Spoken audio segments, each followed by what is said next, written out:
Ya comienza Contacto Vital UNIVA, un espacio de diálogo que la Universidad del Valle de Atemajac tiene para ti, en donde hablaremos de temas diversos para tu formación integral de la mano de nuestros especialistas.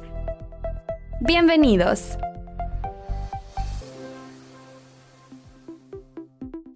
Hola, ¿qué tal? Muy buenas. Bienvenidos a Contacto Vital, programa de la Universidad Valle de Atemajac, que tiene como objetivo brindarte información de calidad y que aporte algo positivo a tu día. Mi nombre es Alicia Ruiz Escorcia y estoy muy contenta de volver a hacer contacto contigo donde quiera que nos escuches, porque en este espacio siempre, lo estamos esperando con muchísimas ganas, porque siempre traemos información muy buena y además invitados, pues con los que hacemos una química muy padre como es el día de hoy. Pero antes de presentarte a nuestra invitada, déjate presento a mi querido equipo. ¿Cómo estás, querido don Carlos Chavira? Muy bien, Alicia, muy bien. Con el gusto de saludarles como cada martes.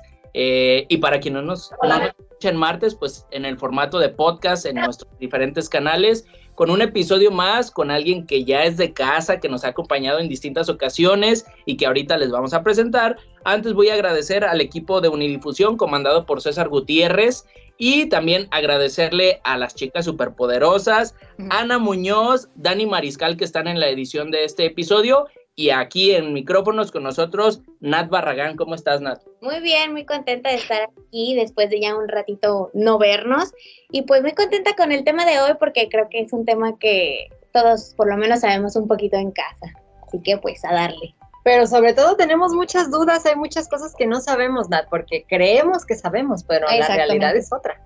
Eso sí. Es. ¿Y quién está, Alicia, con nosotros? Pues nuestra querida invitada, que ya es como de casa, Rebeca Azcona, del proyecto Pasiflora y especialista en plantas, que ya nos ha acompañado varias veces. Y la verdad, si no la has escuchado antes con nosotros, quédate porque sabe muchísimo sobre plantas, de verdad. Es como una biblioteca de plantas andando. Porque siempre aprendemos algo con ella. ¿Cómo estás, Rebeca? Bienvenida. Hola, pues muchísimas gracias por la invitación. La verdad es que súper contenta de estar nuevamente con ustedes y como es costumbre, el programa se nos pasa rapidísimo porque hay tantas cosas que compartir que me encanta sobre esto de las plantas. Así que pues gracias por la invitación. Pues bueno, ¿qué te parece? Si empezamos ya, pues mientras planeábamos el programa, surgió pues también esta idea de hablar como sobre los 4 elementos, el agua, tierra, aire y fuego, y cómo se relacionan y la importancia que tienen con las plantas. Entonces vamos a estar hablando de un elemento por cada bloque, y en este primer bloque vamos a estar enfocándonos en el agua. Entonces, partiendo de aquí, Rebeca, ¿cuál es la cantidad y la frecuencia de riego que necesitan las plantas? Yo ahí sí, la verdad, siempre se me olvida, me confundo de, cuántas veces o cuánta agua necesitan. Luego dicen que puedes como hasta ahogar las plantas. Entonces, ¿cómo podemos saber esa parte? Claro que sí. Bueno, antes de responder esa pregunta, menciono esto de los 4 elementos, porque la verdad es que son muchos detallitos que hay que tener en cuenta en el cuidado de las plantas. No son difíciles, pero traté de clasificar en esto, ¿no? De agua, aire, fuego, tierra, como para que vayamos repasándolos de uno por uno en casa y para ver si nos faltó alguno. Entonces, en esto del agua, que es de las principales cuestiones de cuidado de las plantas, hay algo que hay que tomar en cuenta, que es que quien necesita el agua son las raíces de las plantas, ¿no? Entonces nosotros debemos regar, es mejor regar como a profundidad menos veces, o sea, menos días, que regar por encimita todos los días. Entonces vamos a regar pensando que el agua va a penetrar hasta donde están las raíces de las plantas. Menciono esto porque hay veces que uno, no sé, le echa agüita y piensa que a los 2 segundos ya llegó esa agua a las raíces, pero si tú escarbas un poquito te vas a dar cuenta que no llegó ni al centímetro hacia abajo. Entonces tenemos que asegurarnos que esa agua que le echamos a las plantas realmente llegó a donde están las raíces. Entonces lo que podemos hacer, la verdad es que es una pregunta muy relativa porque es como siempre pongo este ejemplo, ¿no? Cuando la gente preguntara, imagínate que preguntara, oiga, ¿cuánta gasolina le echo a mi carro? Bueno, pues no sé ni qué carro es, el rendimiento, a dónde vas a ir, ¿no? Entonces, no sé dónde tienes tus plantas, qué tan grandes o de qué material es tu maceta, o si las tienes en el suelo, qué tanto sol le da, la temporada del año. Entonces, tú riégala a conciencia sabiendo que el agua ya llegó a las raíces y como prueba puedes meter un palito a la tierra y más o menos meterlo a la profundidad de donde crees que están las raíces, y lo sacas y ya tienes que asegurar que el agua está hasta donde llegó las raíces. Puedes esperarte, no sé, un día, dos, al tercer día vuelves a hacer esta prueba. Si todavía hay agua en las raíces, aguanta a que no riegues nuevamente, te puedes esperar otro día más. Entonces tú puedes ir haciendo tus pruebas y ya te vas a dar cuenta qué tanta agua necesitan las plantas, y también, como decías, no ahogarlas, ¿no? Muy bien, Rebeca. Oye, y en relación con la pregunta anterior, precisamente, ¿cuáles son las plantas que requieren mucha o poca agua? Porque luego las que necesitan mucha les echamos poquita, y luego las que necesitan poquita las ahogamos. Entonces, ¿ahí cómo lo podríamos manejar?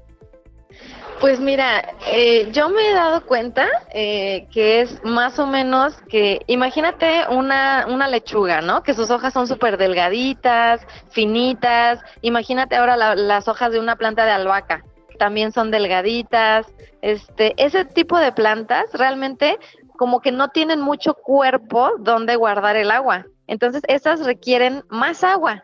O sea, esas requieren que sí las estemos regando a lo mejor todos los días, o un día sí y un día no, pero muy, muy a conciencia. Y hay otras plantas que sus hojas son como más gorditas. O sea, imagínate un romero, ¿no? Que las hojitas, aunque son son flaquitas en cuanto a diámetro, pero son como rellenitas. Entonces, ellas como que sí tienen más cuerpo donde guardar agua.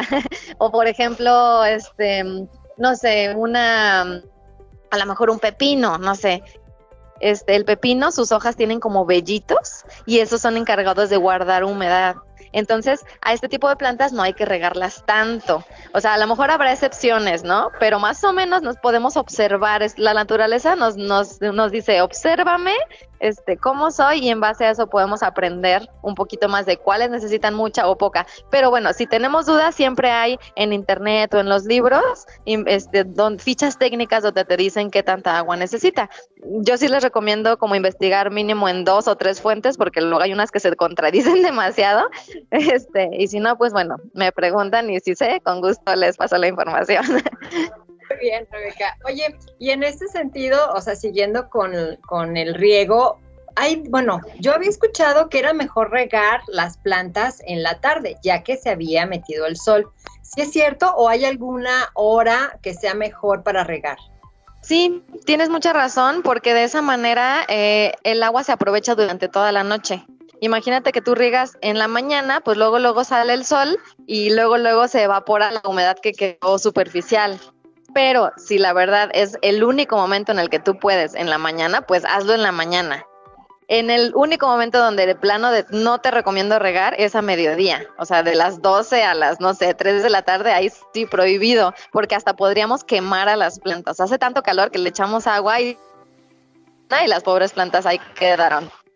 Muy bien. Oye, ¿y existe como alguna técnica de riego para preservar la vida de las plantas? Así es, mira, algo recomendable es que riegues directamente la tierra. Hay veces que nos emocionamos y pues regamos las hojas. Hay plantas a las que les gusta, a las que dices, se refrescaron un poquito, pero hay plantas como la que mencioné, como el pepino, como el tomate, no sé, algunas que tienen vellitos, que si el agua se queda en sus hojas, a la hora de que sale el sol, se pueden pudrir porque hace el efecto como lupa, ¿no? Que se quedan las gotitas de agua. Y más si regáramos a mediodía. Entonces, de preferencia regar directamente el suelo. Oye, Rebeca, ¿y hay algún tipo de cobertura natural que ayude a las plantas a guardar la humedad? Sí, eso es súper importante. Nosotros lo que hacemos, por ejemplo, cuando se les caen las hojitas a un árbol es luego barrerlas, ¿no? Así, quítenselas, es basura, pero realmente no es basura. O sea, la misma naturaleza se trata de proteger las hojitas secas, el pasto seco, la corteza de árbol, algún material natural, tú se lo pones sobre la tierra. A los niños en las clases en el kinder yo les digo, es como la cobija de la tierra. Entonces le pones así su cobertura, que tú no veas el suelo, que tú no veas nada de tierrita, entonces le pones su cobija y de esa manera guarda la humedad, evitas que crezcan hierbas indeseadas y la verdad es una maravilla, háganlo. Muy bien, Rebeca, pues muy interesante este primer bloque en el que Rebeca Azcona, nuestra invitada, nos habló de uno de los 4 elementos que vamos a abordar a lo largo de este episodio, que es el agua. Y bueno, hablando de agua, para yo no regarla, Nos vamos a ir a un corte comercial, regresamos todavía con más, hay mucho programa por delante, no le cambie, están en Contacto Vital Univa.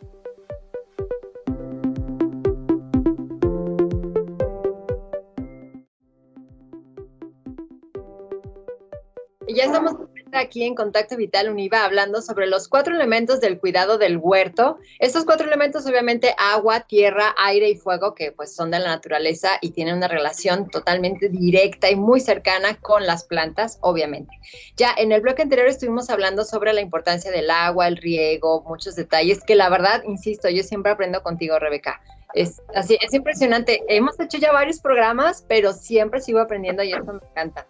Y en este segundo bloque nos queremos enfocar en la tierra. Entonces, Rebeca, ¿cómo podemos preparar la tierra para que sea mejor? Porque hay como también muchas ideas y sugerencias y pues información en internet, pero tú como especialista en las plantas, ¿qué nos puedes recomendar para preparar nuestra tierra para las plantas?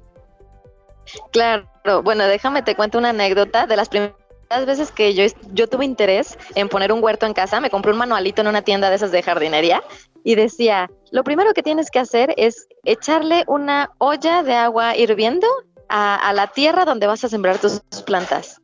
Se supone que era un librito como de agricultura ecológica, ¿no? Y yo decía, bueno, pero ¿por qué le voy a echar una olla de agua hirviendo a la tierra, no?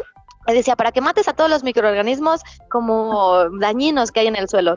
Y yo decía, bueno, pero, a ver, allá había pastito, incluso había unos rosales. Yo dije, pues no tiene por qué haber algo dañino. Claro que no lo hice, pero bueno, esto es como algo que a veces también las personas dicen, es que a lo mejor tenía algo, o déjame la revuelvo, o quito la tierra que tenía ahí y pongo nueva. No es necesario. Si había plantas ahí, si tú escarbas un poquito y ves la tierra oscura, ves algunos bichitos, hay esperanza de que haya vida y no tienes que hacer atrocidades como esta. Entonces, lo primero que hay que hacer es esto, de primero empezar como a aflojar con una palita, metes la pala, ves que no está súper compacta, empiezas a aflojar un poco, ves si hay bichitos es muy buena señal, y nada más como humedecer muy muy bien, a lo mejor por varios días hasta que regrese como la vitalidad a ese suelo, y entonces ya puedes a lo mejor agregarle un poco de composta, un poco de piedras volcánicas para retener humedad, qué sé yo, pero no es necesario que hagas algo así como que quitar toda la tierra y poner nueva. No. Primero observa qué hay ahí, observa el estado, observa, la cantidad de insectos, qué sé yo, y ya después manos a la obra. Incluso las mismas plantas empiezan a hacer ahí su regeneración del suelo. Oye, Rebeca, y siguiendo con ese tema de la tierra y todas esas cositas súper interesantes, ¿crees que nos podías platicar un poquito sobre el sustrato? Ok, precisamente esto de lo que estaba yo hablando, de que tienes tu tierra y le puedes agregar composta, le puedes agregar piedritas, qué sé yo, esto es un sustrato. En nuestros talleres hay veces que mencionamos esta palabra y la gente se queda con cara de ¿what? ¿Qué es un sustrato? Bueno, sustrato es lo que sostiene a las raíces. Hay personas a las que esta palabra le suena como algo químico que se compra y se le echa a la tierra. No, realmente un sustrato es como una mezcla de materiales para tú hacer tu tierra ideal. Es como cuando hacemos un pastel, bueno, pues lleva harina de tal cosa, lleva un poco de esto, lleva un poco de aquello para que nos quede como lo queríamos, ¿no? El pastel. Entonces, en este caso, tú vas a preparar tu tierra con diferentes materiales para elaborar tu sustrato ideal. ¿Y a qué me refiero? A lo mejor le puedes agregar fibra de coco, por decirte algo, y esa retiene mucha humedad, pero si vas a sembrar ahí plantas a las que no les gustaba tanta humedad, entonces mejor utilizas otra cosa como sustrato. Oye, Rebeca, ahorita en la primera pregunta que te hicimos mencionaste algo sobre como meter una palita, mover la tierra, que no esté como muy compacto. En este sentido, entonces, ¿cómo debe ser el suelo y por qué? O sea, ¿tiene que estar así como compacto, más apretadito o tiene que estar como flojo? ¿Y por qué sería cualquiera de las dos respuestas? Pues sí, mira, lo que pasa es que imagínate tú como plantita que tienes tus raícitas así como pequeñitas y quieres crecer en una tierra, ya sea del suelo, así del suelo del jardín o de una maceta y está durísimo, pues te costaría muchísimo trabajo, ¿no? Entonces lo ideal sí sería llegar con una palita y empezar a aflojar. Cuando hablo de aflojar, no me refiero a que levantes toda la tierra, la saques de la maceta y luego la vuelvas a poner donde estaba, porque ahí estaríamos matando quizá muchos microorganismos benéficos que ya tenían su vida ahí, ¿no? Entonces, lo que podemos hacer es solamente con esta palita o con unos como, se llama bieldo, que es como un tenedor, ¿no? Pero de jardín, y metes lo más que puedas y haces palanca. Antes de hacer esto puedes regar para que pueda penetrar la palita, si no va a estar súper difícil. Entonces riegas bien, luego metes la palita o el bieldo y empiezas a hacer como palanca para aflojar. Y ya de esta manera ya podrías sembrar tu plantita o poner semillas o qué sé yo. Eso sería lo ideal. Primero aflojar para que las plantas no les cuesta tanto trabajo crecer. Y siempre nos va por aplastar la tierra, ¿no? Ya en una maceta donde sea. Primero la quieres aplastar antes de sembrarlo. No, eso hay que evitarlo. Que se nos quite esa costumbre. Oye, Rebeca, y en cuanto al abono, ¿qué nos puedes decir sobre ese tema? ¿Qué podemos utilizar para abono o como abono? Ok, mira, una pregunta que a veces me hacen es, oye, mi plantita ya empezó a dar frutos, está triste, las hojas de tal manera, y siempre les pregunto, oye, ¿y cuándo fue la última vez que la abonaste? Y se quedan así de, claro, la tierra pues va perdiendo nutrientes, entonces le tenemos que ir aportando más. Puedes ponerle composta, puedes ponerle lombricomposta, esto los puedes comprar en una tienda de cosas de jardinería o en viveros, o incluso hacerla tú, ¿no? Pero también podrías poner, por ejemplo, el agua del remojo de las leguminosas. Tiene muchos nutrientes. Entonces guardas esa agua, la diluyes en un balde de agua más grande y con eso riegas y estás nutriendo a la tierra. O sea, sí es importante estarle regresando los nutrientes que las plantas van consumiendo de manera natural.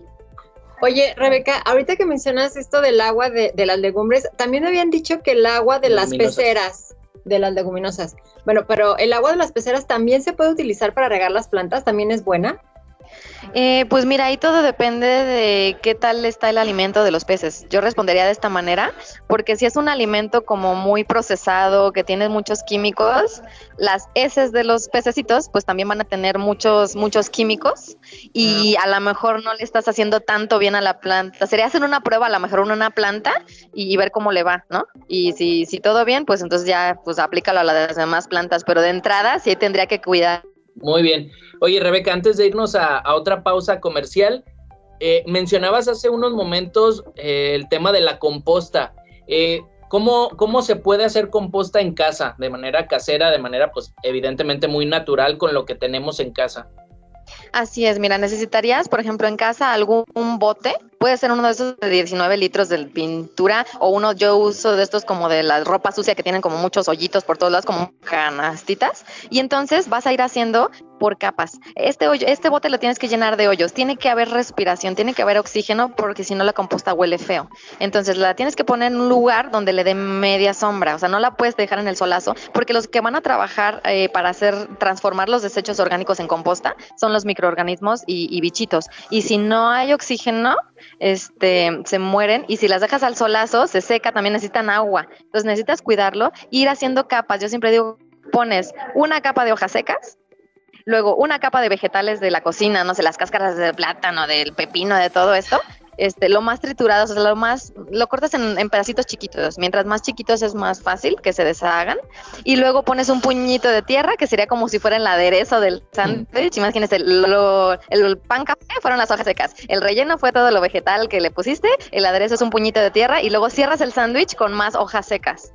Y lo riegas. Esto es súper importante, poner estas capas, porque yo la primera vez que intenté hacer composta en casa le puse puras cáscaras de todo. No, pues aquello se pudrió horrible, olía re feo y jamás se hizo composta. Sí necesitas material seco y material fresco. No le pongas tantos cítricos, ni tanta cebolla ni ajo, porque esos son bactericidas y pues los trabajadores ya no pueden trabajar, no pueden hacer composta. Y tampoco le eches ni lácteos, ni carne, ni huesos, porque no quiere decir que esto no se composte, pero en una composta casera no queremos eso porque genera mal olor, atrae quizá animales, ratas, no sé. Una composta bien hecha no tiene estos riesgos. Muy bien, muy bien. Pues muy interesante, ya hemos recorrido 2 de los 4 elementos de los que vamos a hablar el día de hoy. El bloque anterior hablamos del agua, en este que estamos terminando hablamos de la tierra. Vamos a ir a un corte comercial, todavía nos queda más hablando del tema de los 4 elementos del cuidado del huerto con nuestra invitada Rebeca Azcona del proyecto Pasiflora. No le cambien, están en Contacto Vital Univa.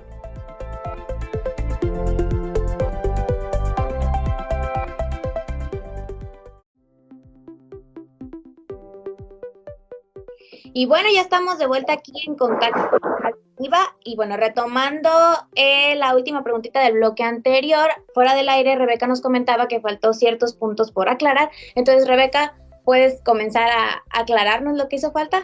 Sí, claro, sobre la composta, nada más mencionar que vamos a ir haciendo estas capas, estos sándwiches, hasta llenar el bote, ¿no? El bote donde tengamos la composta, y entonces ya no llenarlo más, o sea, lo clausuramos, pero no lo olvidamos ahí, tenemos que seguirle echando agua porque tenemos que seguir alimentando, hidratando a los trabajadores, ¿no?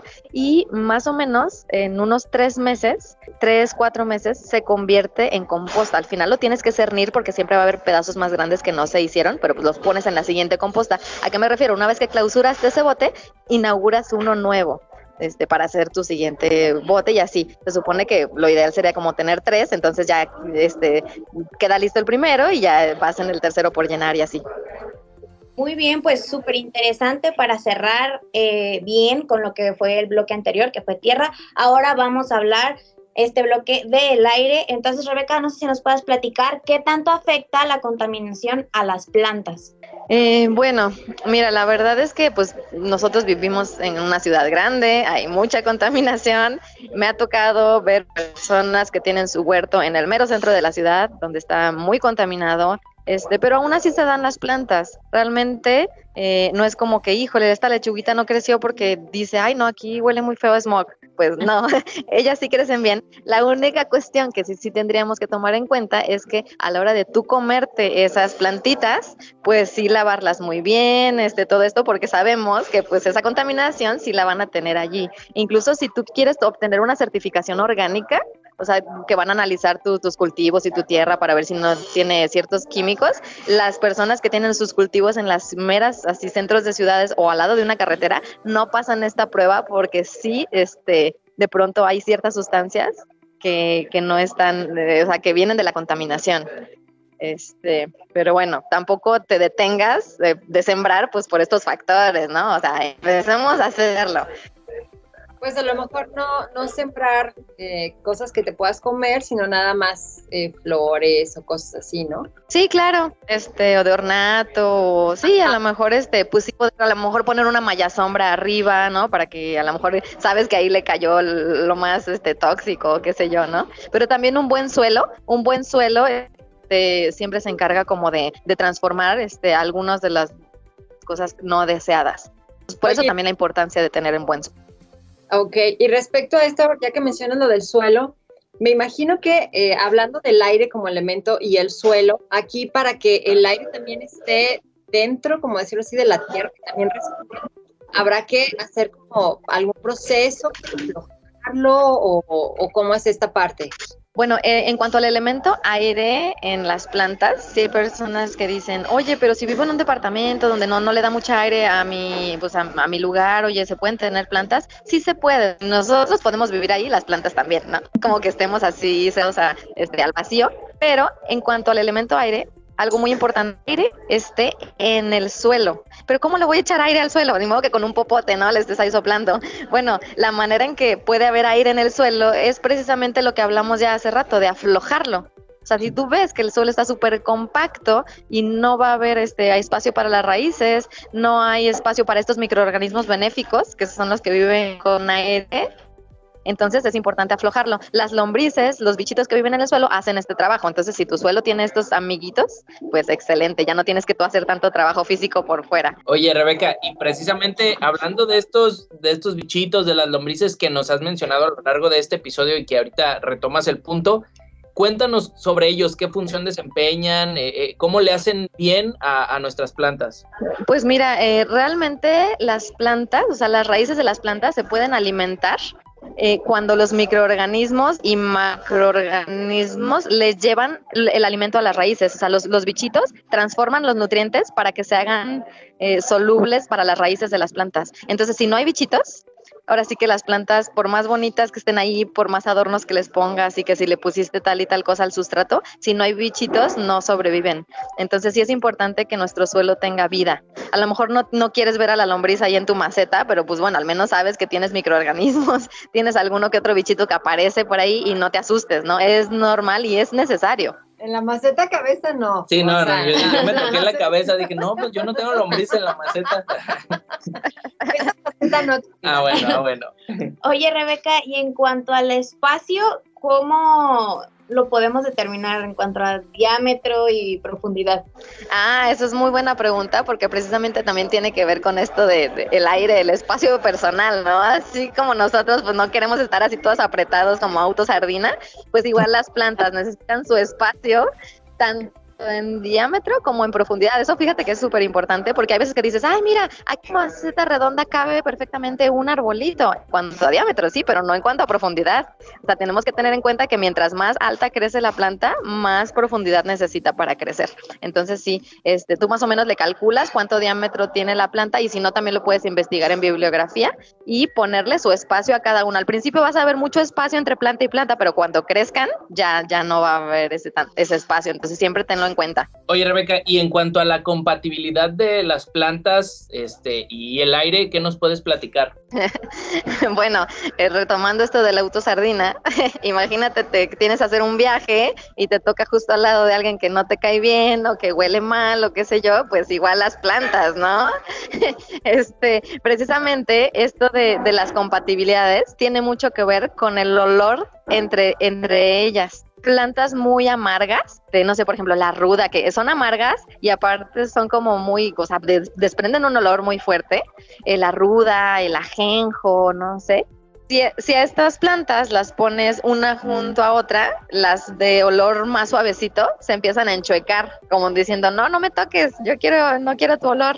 E incluso también sucede con ciertas sustancias que desprenden en las raíces. Entonces, sí hay que investigar un poquito de cuáles plantas son compatibles entre sí, pero también, no tanto por el olor, hay plantas que son compatibles en cuanto a sus necesidades. Sí puedes poner juntas las plantas que son de mucha agua y juntas las plantas que son de poca agua.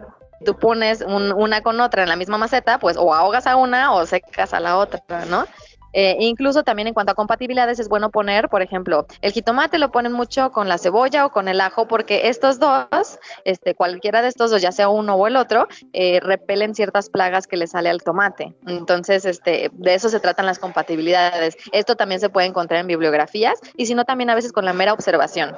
Muy bien, pues muy interesante esta cuestión de cómo utilizar tus mismas plantas, tus mismos huertos para proteger tu mismo huerto, es decir, voy a poner ajo con el tomate para que lo proteja, es muy interesante, es una manera de aprovechar de alguna manera, además del fruto que te va a dar, pues en el cultivo del mismo. Nos queda un bloque más todavía, pero vamos a ir a un corte comercial. Estamos hablando de los 4 elementos del cuidado del huerto. Ya hablamos del agua, de la tierra, del aire. Nos falta el fuego, así es que no le cambie. Están en Contacto Vital Univa.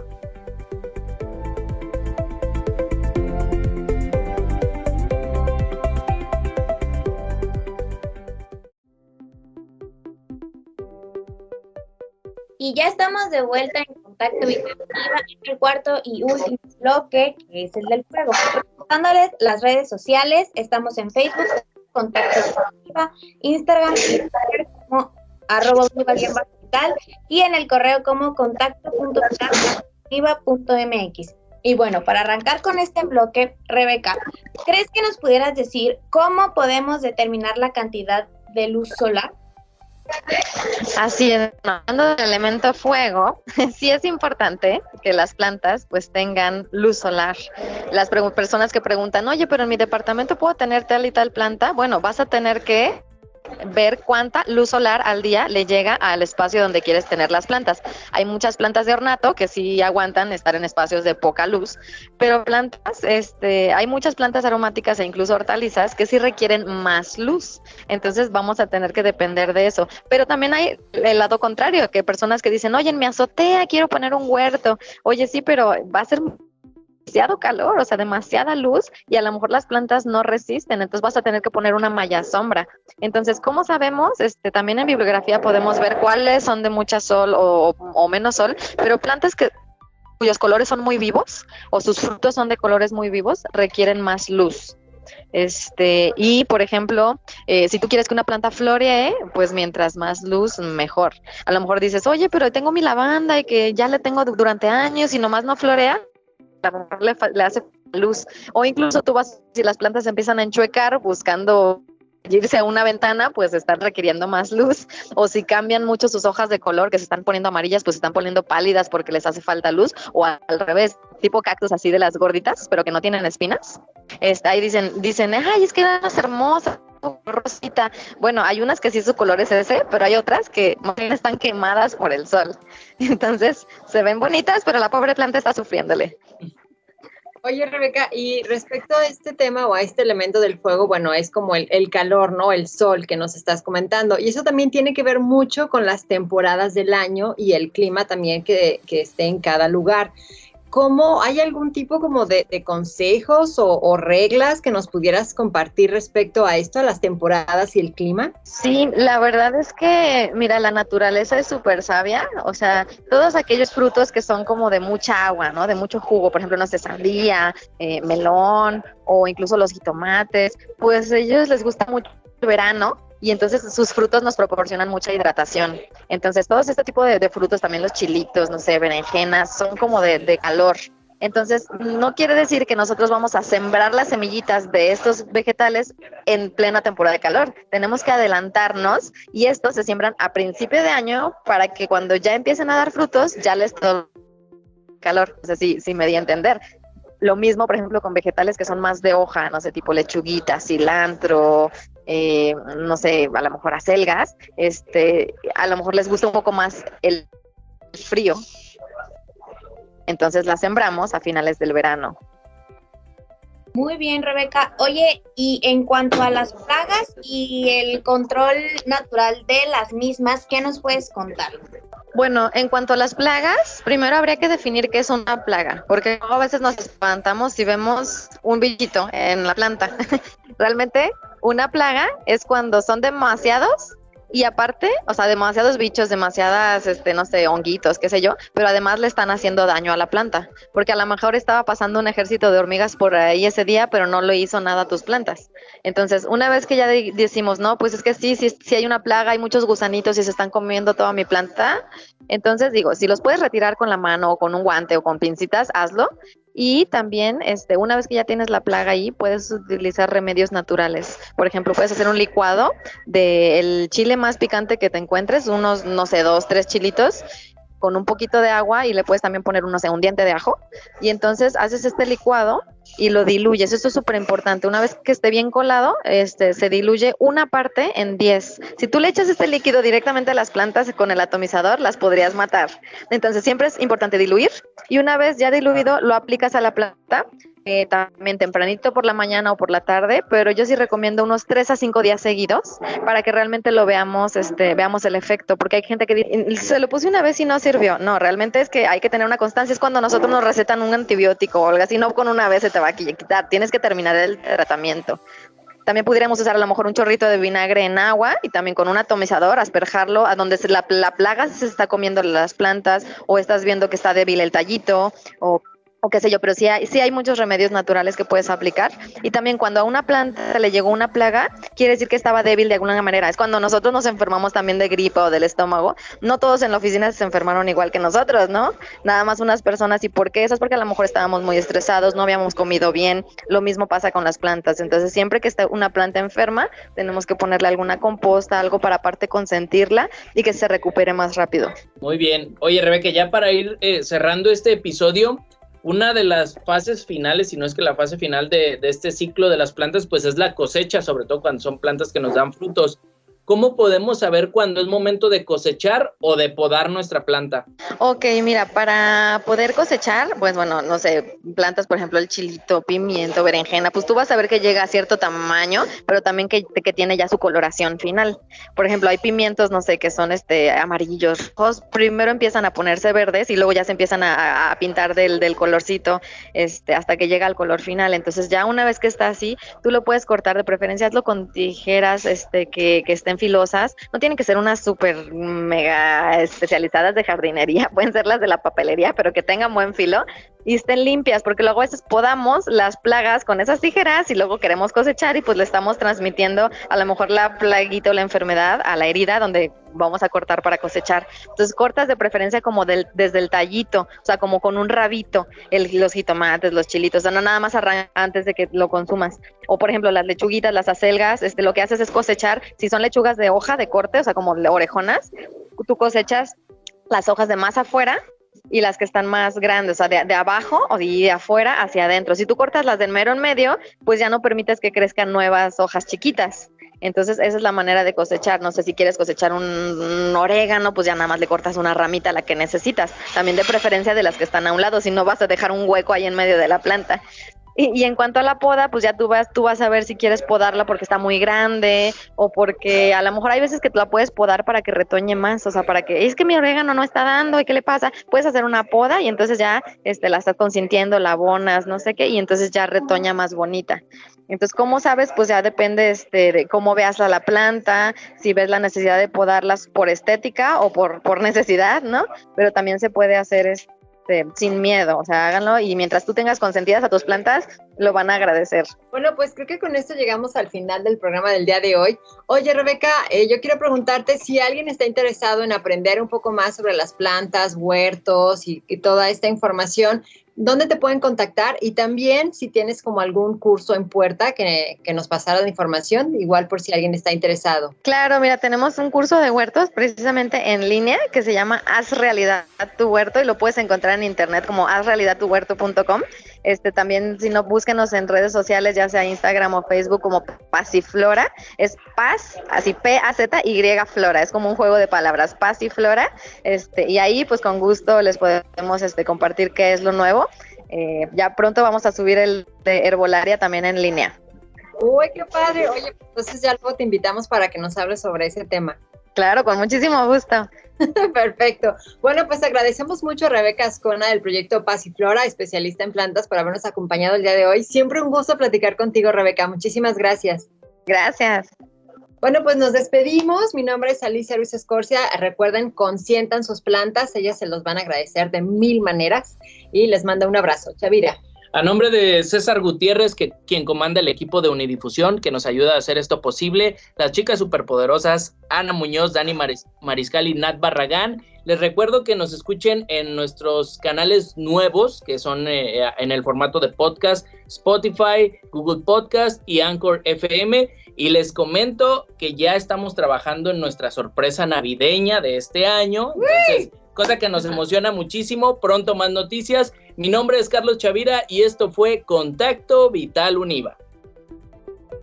Esto fue Contacto Vital Univa, un programa del Centro de Producción Audiovisual de la Universidad del Valle de Atemajac, Campus Guadalajara.